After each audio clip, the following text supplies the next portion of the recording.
इडमु उवज्झायाणम्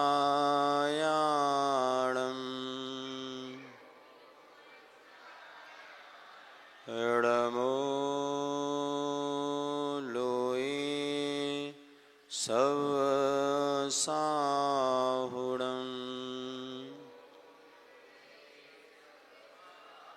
ऐसो पंचणमो यारो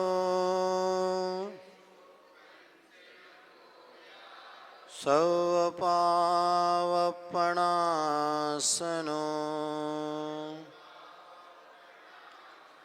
मंगलानं च सव्येसिं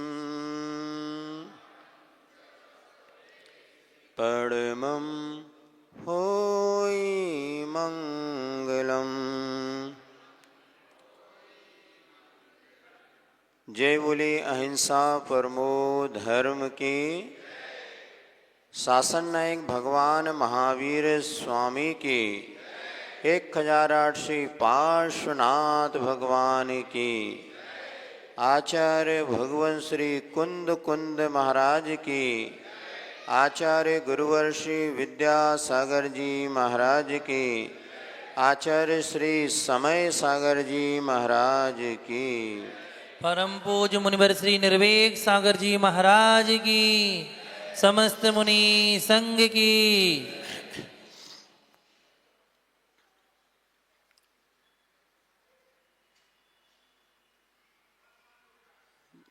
एक भक्त जब भगवान के पास पहुंचता है तो भगवान से कुछ मांगता है। क्या मांगता है? मांगना बुरा नहीं है, किंतु क्या मांगना इस बात का विचार जरूर होना चाहिए। क्योंकि सुनते हैं जब तक बच्चा रोता नहीं तब तक माँ भी दूध नहीं पिलाती। ये बात अलग है कि हमारे प्रभु केवल ज्ञानी हैं, सब जानते हैं, उनसे कुछ कहने की आवश्यकता नहीं है। फिर भी मन मानता नहीं तो भक्त भगवान के सामने जाता है और कहता है, हे भगवान प्रभु पतित पावन मैं अपावन चरण आयो। हे भगवान आप तो पतित से पावन बन गए। ये निश्चित है विश्व के दर्शनों में एकमात्र जैन दर्शन ही ऐसा दर्शन है जिस बात की घोषणा करता है कि प्रत्येक आत्मा में परमात्मा बनने की शक्ति है। प्रत्येक आत्मा में परमात्मा बनने की शक्ति है। ये बात अलग है कि किसी की शक्ति व्यक्त हो पाती है और किसी की शक्ति व्यक्त। तो दो प्रकार के, कुछ भव्य जीव हैं और कुछ अभव्य जीव हैं। भव्य जीव किन्हें कहते हैं? जिनकी भगवत सत्ता प्रकट होवेगी, जिनके पास क्षमता है, आज नहीं तो कल वो भगवान बनेंगे। और अभव्य वो कहलाते हैं कितना भी पुरुषार्थ कर लें किंतु वो कभी भी भगवान बन नहीं सकते।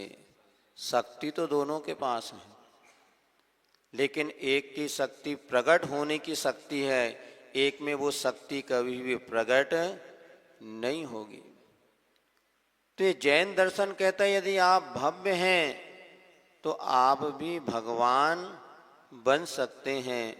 और जो सच्चा भक्त होता है वो भगवान की भक्ति इसलिए नहीं करता कि भगवान प्रसन्न हो जाए। वो तो कहता है भगवान आप जैसे पतित से पावन बन गए वैसे ही मेरा जीवन भी पवित्र बन जाए।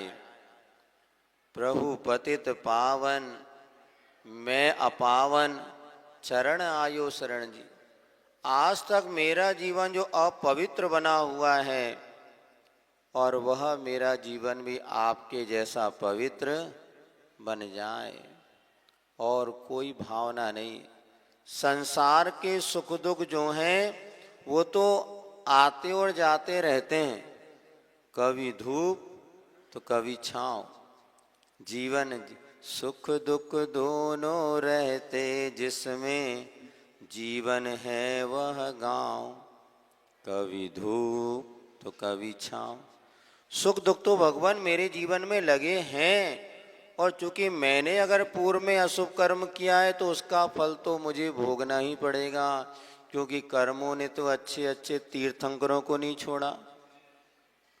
कहाँ वह भगवान महावीर का जीव, आदिनाथ भगवान का वह जीव जिसने मुनि बनने के बाद और 6 माह का उपवास लेकर के जो साधना में लीन हो गए, किंतु 6 माह बाद भी जब उठे तो भी आहार उनको, और कितने दिन तक, 7 माह तक और हो गए। सोचो, जिसका बेटा भरत चक्रवर्ती और सौधर्म जिसकी सेवा करने कब से आया था? जन्म के बाद। जन्म के गर्भ के 6 माह पहले से जिसकी सेवा में सौधर्म इंद्र लगा हुआ है, सारे महोत्सव मना रहा है। लेकिन दीक्षा जब कल्याणक मनाया, दीक्षा हो गई और 6 माह का उपवास लेके प्रभु साधना में बैठ गए, उसके बाद भी कैसा तीव्र कर्म का उदय कि वह उनको आहार नहीं मिला। पुस्तक लाए क्या भैया? मूक पार्टी लाए क्या? ले आओ जल्दी से, बाढ़ तो शुरू करने हम तो ले आए थे पुस्तक, मंगलाचरण होने ही आज स्वाध्याय का हो गए तो जल्दी से ले आओ।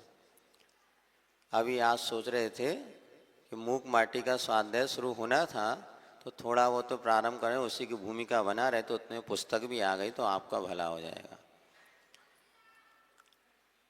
ऐसे महापुरुषों के जीवन में जब संकट आ सकते हैं तो हम तुम किस खेत की मूली बताओ। पार्श्वनाथ भगवान के चरणों में बैठे हैं, और सबसे ज़्यादा फेवरेट भगवान कौन से?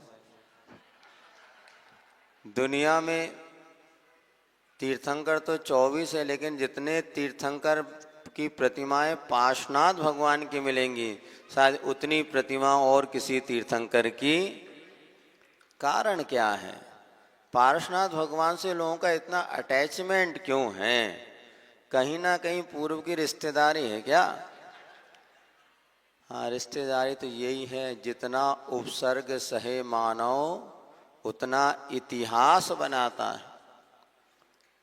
वे पार्श्वनाथ भगवान जिन्होंने 1 भव नहीं, 2 भव नहीं, 10 भवों तक उस कमट के वैर को सहजता से स्वीकार किया, प्रतिकार नहीं किया, किंतु वह स्वीकार करते रहे।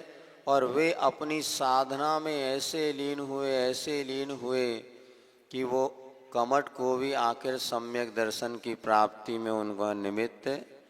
प्रभु को तो केवल ज्ञान हो गया, और वह भी कमट जो है सम्यक दृष्टि बन गया। और वे भगवान क्या उन्होंने कर्म किया था, कोई इतिहास नहीं मिलता। हम कहते हैं उनने हम पर ऐसे ऐसे बुरा हमारे साथ व्यवहार किया। अब प्रभु पार्श्वनाथ भगवान ने कमट के साथ कौन सा बुरा व्यवहार किया था? कोई इतिहास मिलता है? नहीं मिलता। फिर भी एक नहीं, ऐसे 10 भव तक जो उपसर्ग करता रहा। लगता है जब ऐसे ऐसे तीर्थंकरों जैसे महापुरुषों पर जब यह उपसर्ग हो सकता है, तो हमारे जीवन में थोड़े बहुत कष्ट आ जाए तो कोई बड़ी बात। लेकिन लगता है भगवान आप ही हमारे उपसर्ग दूर करो। भगवान भी अपने उपसर्ग दूर नहीं कर पाए। वो तो उनको उपसर्ग दूर हुआ तो इसीलिए कि उनके भीतर समता थी।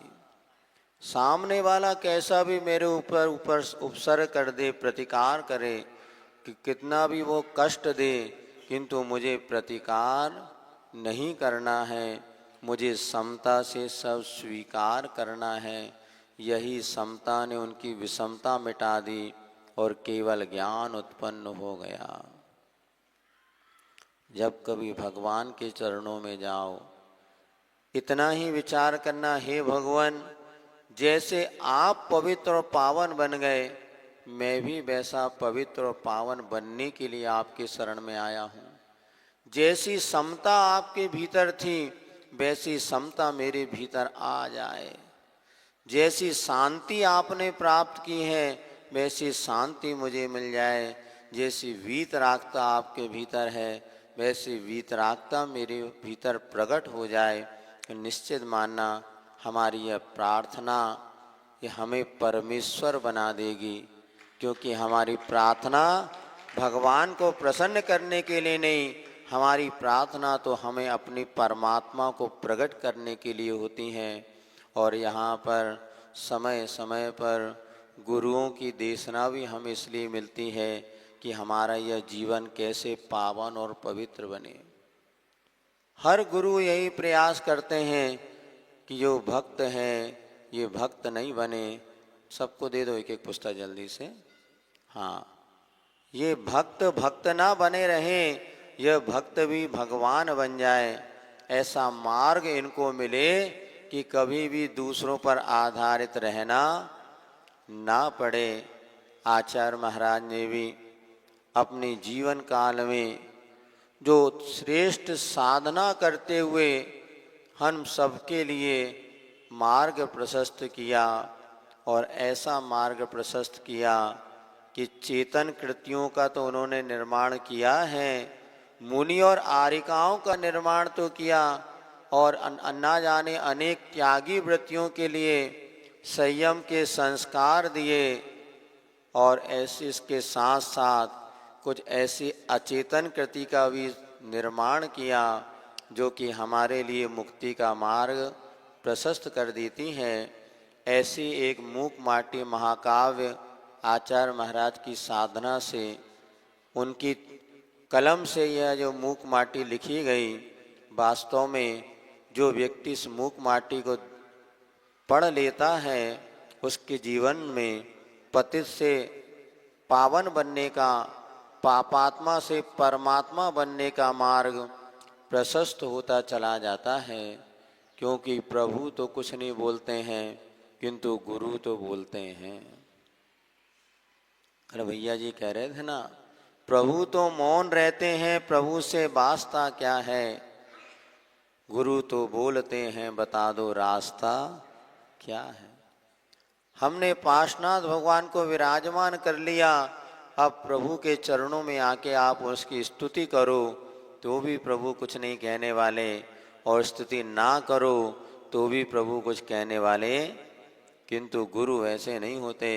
यदि गुरु तो कहते हैं ये ध्यान रखो, आपको भगवान की स्तुति करना है और उत्साह से स्तुति करना है, वंदना करना है, वह इस प्रकार से गुरु निर्देश भी देते हैं।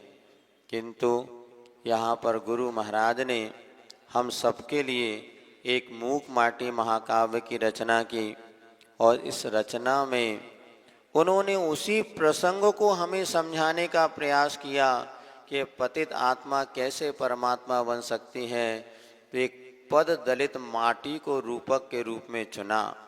वो माटी जो सरिता के तट पे किनारे पड़ी हुई सदियों से दुखों को सहन कर रही थी, इधर माटी के मन में एक वक्त अपने जीवन के विकास का भाव जागृत हुआ।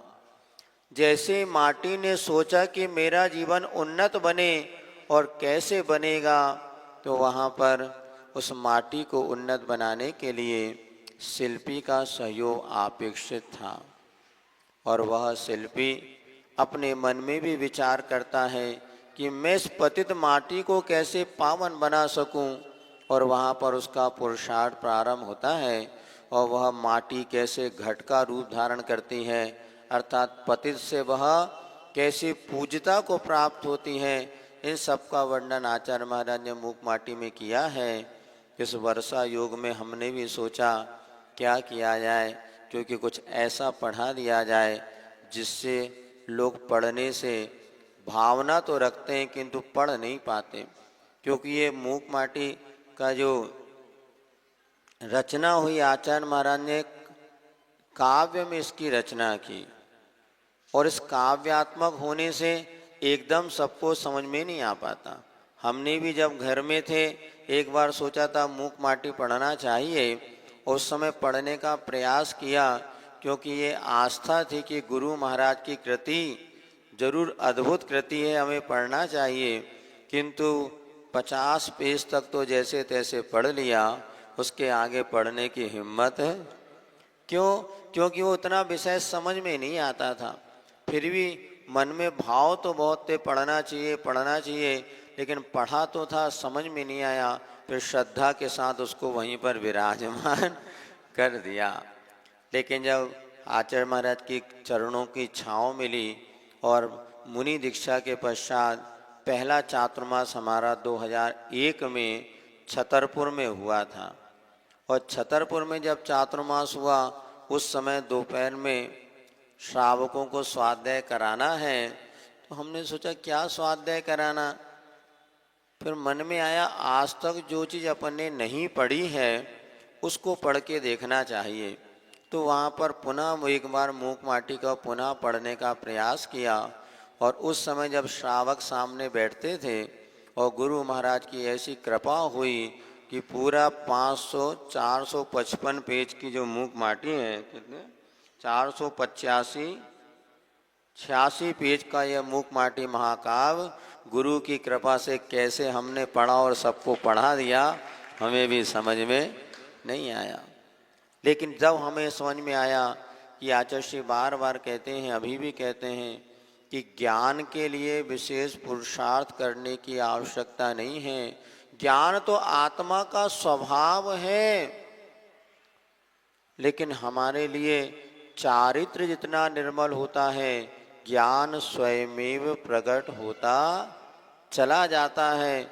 और वही हमने इसका अनुभव किया कि मूक माटी महाकाव्य हमारे जीवन को रूपांतरित करने का एक अनमोल अद्भुत ग्रंथ है। इसको कैसे पढ़ा जाए, तो वहाँ पर एक बार पढ़ाया, और पढ़ने के बाद और मन बनता चला गया, और पिछले कई वर्षों से अभी मूक माटी का ऐसा स्वाध्याय नहीं हो पाया था। संभवतः आष्टा चातुर्मास हुआ था 17 में या 18 में, हाँ उस समय वहाँ पर मूक माटी का स्वाध्याय कराया था। पुनः यहाँ पर योग बना है, तो हम सोच रहे आज चूँकि शुभ दिन है, आज यहाँ पर दोपहर में कलश की स्थापना भी है, तो आज से इस महाकाव्य को अपन प्रारंभ करते हैं। सो यहाँ पर आपके पास पुस्तक भी आ चुकी है। पहला प्रश्न निकालते हैं और अपन प्रारंभ करते हैं। मूक माटी महाकाव्य, यद्यपि ये महाकाव्य एक निरंतरता को लिए हुए काव्य था, किंतु विद्वानों के आग्रह होने पर आचार्य महाराज ने इसको 4 भागों में परिवर्तित किया है, या इसके 4 पार्ट बना दिए हैं। सबसे पहला खंड इसका संकर नहीं वर्ण लाभ। पहला खंड कौन सा है बोलो? नहीं मिला? हाँ ऐसा निकालिए, खोलिए ये वाला सीधे मूक माटी का वाला, और उसको शुरू से नहीं करना। 8-10 पेज निकालिए, 10 पेज निकालिए। क्या लिखा है? एक्स माने क्या होता है? 10 नंबर, हाँ 10 पेज निकालिए। उसके बाद से प्रथम खंड संकर नहीं वर्ण लाभ मिला सबको?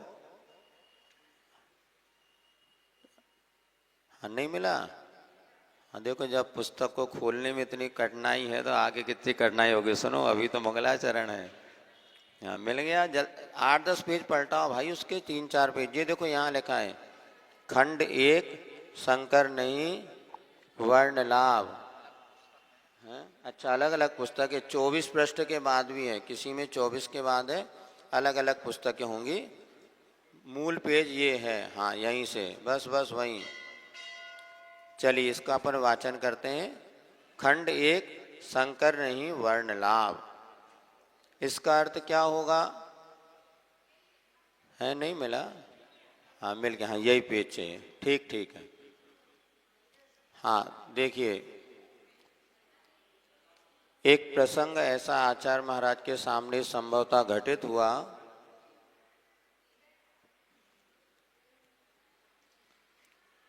कि कई जगह जब साधुओं को आहार देने की चर्चा होती थी तो साधु लोग कुछ लोगों से आहार लेते थे और किसी से आहार नहीं लेते थे। यदि उनका एक ही जाति में विवाह हुआ है तो आहार लेते हैं। यदि जैन धर्म का धर्मावलंबी होते हुए भी यदि अंतर जाति अपने भीतर में परिवार खंडेलवा गोलापुर जो जातियाँ होती हैं उनमें भी अगर विवाह हो जाए तो आहार नहीं लेते थे। संभवतः ऐसा ही कुछ प्रसंग आचार्य महाराज के दिमाग में घटित हुआ होगा। तो आचार्य महाराज ने यहाँ पर संकर नहीं वर्ण लाभ इसको कैसा कहा है कि जैसे दूध में जब पानी मिला देते हैं तो दूध वृद्धि को प्राप्त हो जाता है, और यदि भले पानी का रंग अलग और दूध का रंग अलग है किंतु दूध में पानी मिलाते से जैसे दूध वृद्धि को प्राप्त हो जाता है, लेकिन वहीं पर दूसरी ओर अकौवे का दूध होता हो, गाय का दूध है, पेड़ होता ना अकौवे का, और अकौवे का दूध यदि सफ़ेद दूध में मिला दिया जाए तो दूध फट जाता है। तो आचार्य महाराज ने आगे लिखा है दूध का फट जाना संकर है और दूध का पानी मिलके बढ़ जाना ये वर्ण लाभ है। यदि धर्म सुरक्षित रहता है तो जाति उतनी बाधक नहीं है, किंतु धर्म यदि छूट जाए और जाति अगर में हो भी जाए तो वह हानि ही है, उसमें फायदा नहीं। इसका विशेष वर्णन आपको आगामी आने वाले समय पर करेंगे। अपन आज इस मूक माटी का प्रारंभ करते हैं। सीमाती सून में नीलिमा बिछाई और इधर नीचे निरी नीरवता छाई है। निशा का अवसान हो रहा है, उषा का अब आन हो रहा है। भानु की निद्रा टूट तो गई है परंतु अभी वह लेटा है माँ की मारदौ गोद में।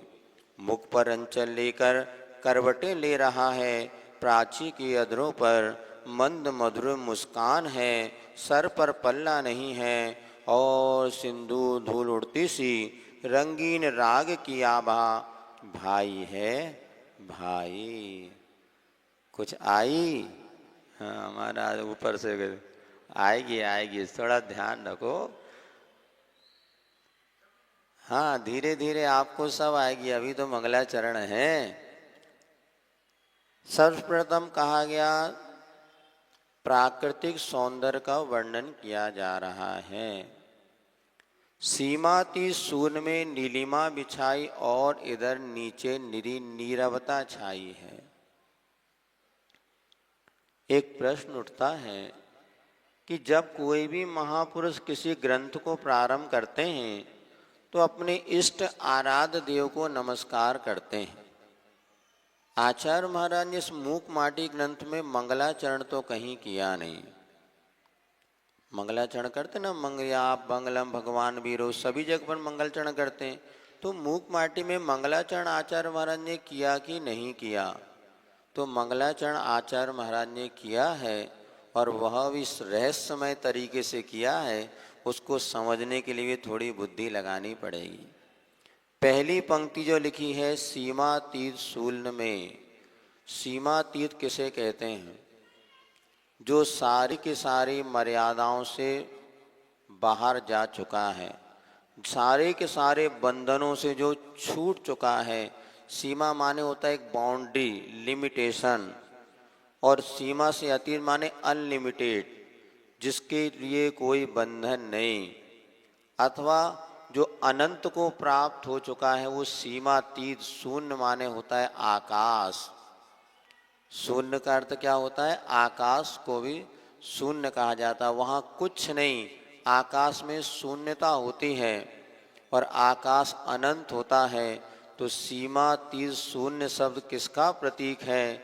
जो सारे बंधनों से दूर हो चुके हैं, ऐसे सिद्ध परमात्मा ही सीमातीत हैं।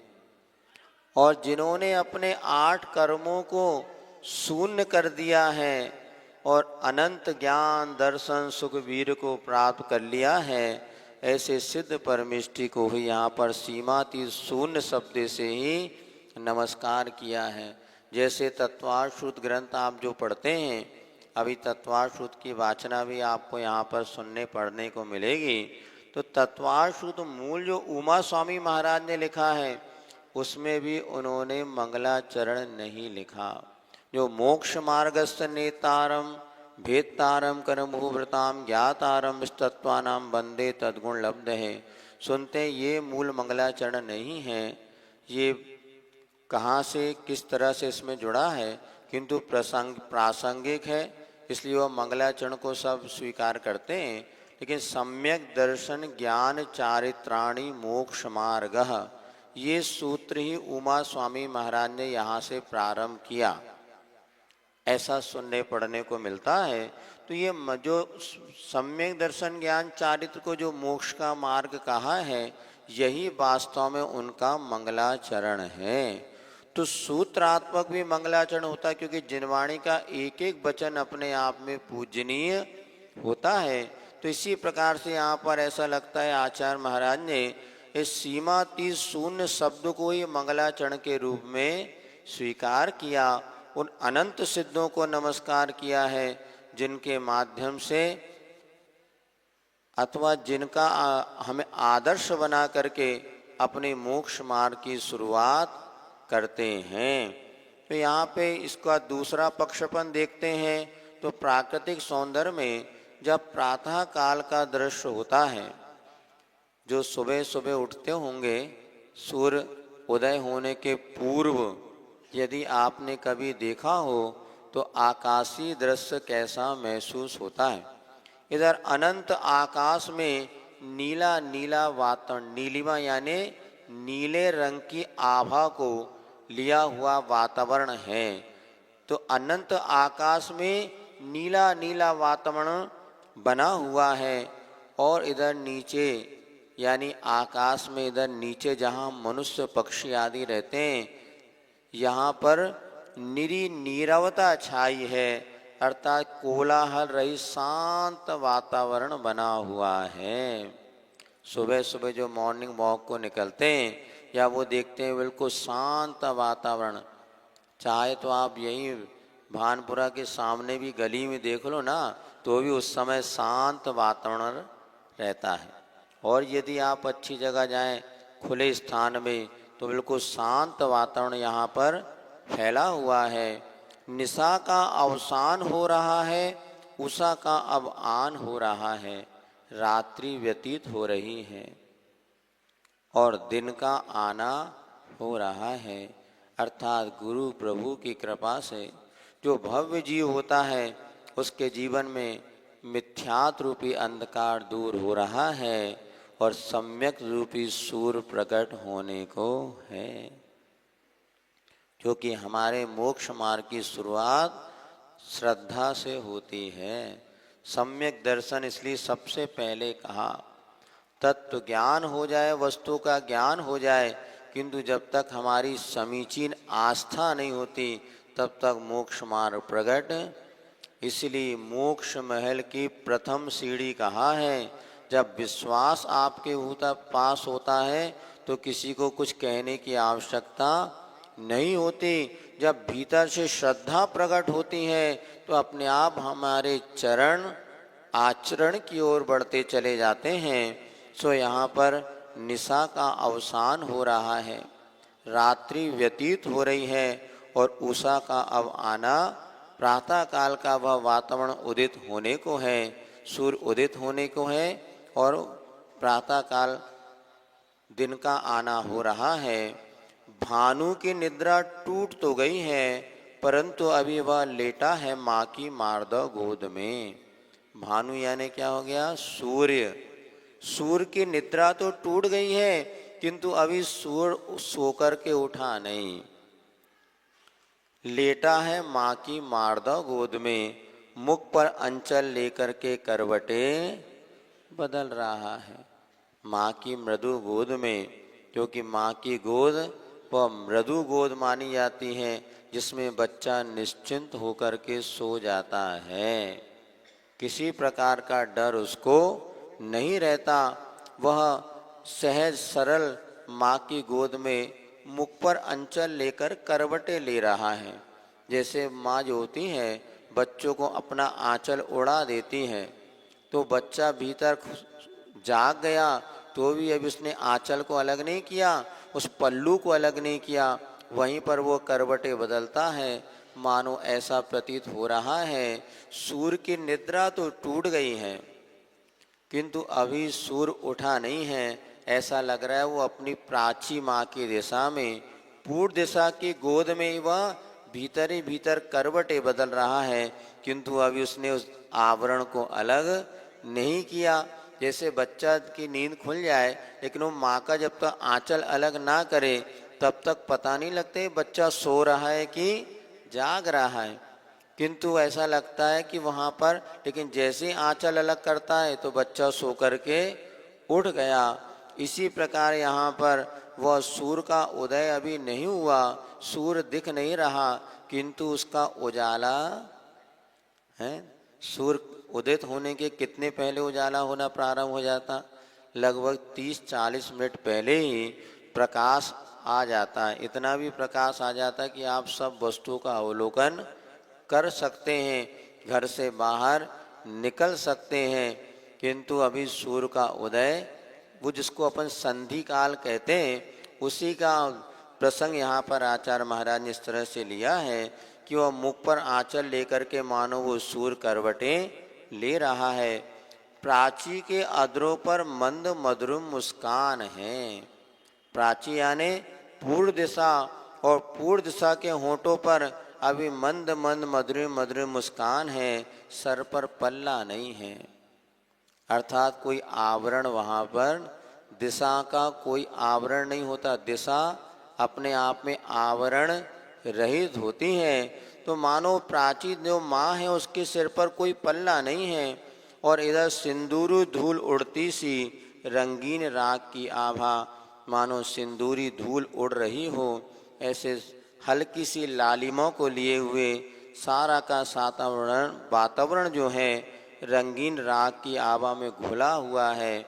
और हे भाई, ये दृश्य सबको भा रहा है, लुभावना मन को भागे ना, ये कैसा भागे, आपको अच्छा भा रहा है, हमें अच्छा लग रहा है, अनुभूति फीलिंग।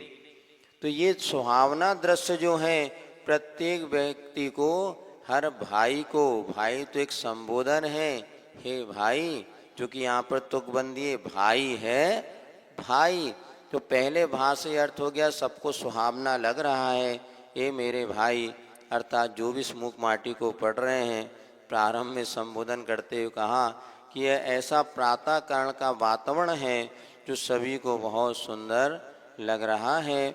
वास्तव में मुख माटी में जैसे सम्मेद शिखर की हम वंदना करते हैं, तो जब पहाड़ चढ़ना पड़ता है तब तो बड़ी कठिनाई महसूस होती है, अब और कितना बचा, और कितना बचा, कितना चढ़ना पड़ेगा। लेकिन जैसे गणधर परमिष्टि की टोक पर पहुँचो, सारी की सारी थकान छूमंतर हो जाती है। और जैसे टोंकों पे हम अर्घ चढ़ाते हैं, वंदना करते हैं, परिक्रमा करते हैं, तो जैसा आनंद भीतर से स्फुटित होता है, ऐसे मुख माटी को पढ़ते समय बीच बीच में आपको आनंद की लहर आएगी। बस इतना ही है, इसको हम अपने बहुत मनोभाव से सुनने और समझने का प्रयास करेंगे। अब चूँकि आज यहाँ पर वर्षा योग की स्थापना का कार्यक्रम होना है, आप लोगों को भी जल्दी लौट करके समय पर यहाँ पर आना है, और कार्यकर्ता यहाँ पर उनको भी अपनी ड्यूटी भी करना है। इसीलिए आज इतना ही मंगलाचरण के रूप में किया। और अभी यहाँ पर आप लोगों ने, जैसा कि भैया जी कह रहे थे, कि वास्तव में आज हमारे जीवन में जिस तरह से हिंसा सामग्रियों का उपयोग जाने, बस 2 मिनट अभी रुक जाओ, पकड़े रहो, जिस आपको जाना, जिस तरह से जाने अनजाने में हम लोग हिंसक सामग्री का अपने जीवन में उपयोग करते जा रहे हैं।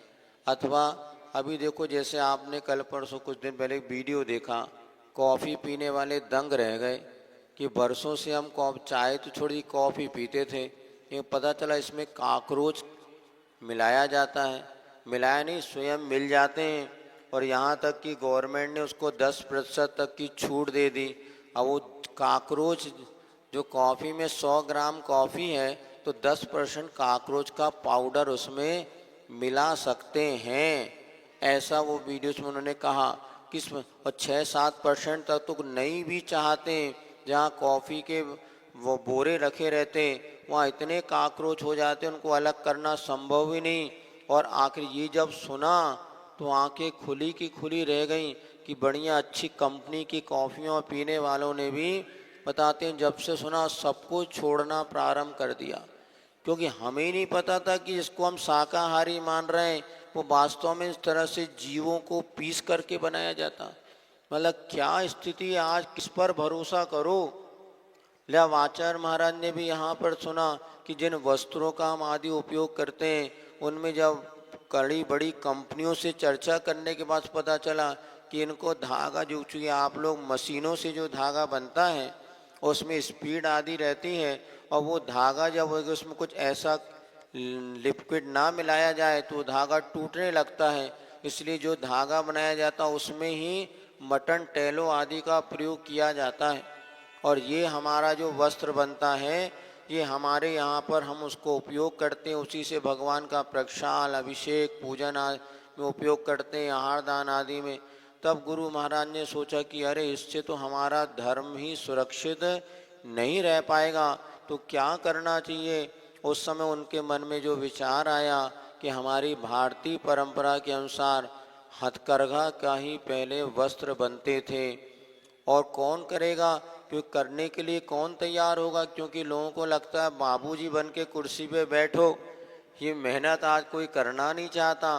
फिर भी जो आचार्य महाराज के चरणों में जो भाई बहनें समर्पण भाव से आते थे आत्म कल्याण के लिए, आचार्य महाराज ने उनसे कहा देखो आज हम आत्म कल्याण की बात कर रहे हैं वो भी ज़रूरी है, क्योंकि यदि समाज में इस तरह के से ये वस्त्रों का प्रयोग होता रहेगा तो हमारी समाज में जो अहिंसा धर्म की रक्षा कैसे हो पाएगी। तो कुछ भाई बहनों ने आचार्य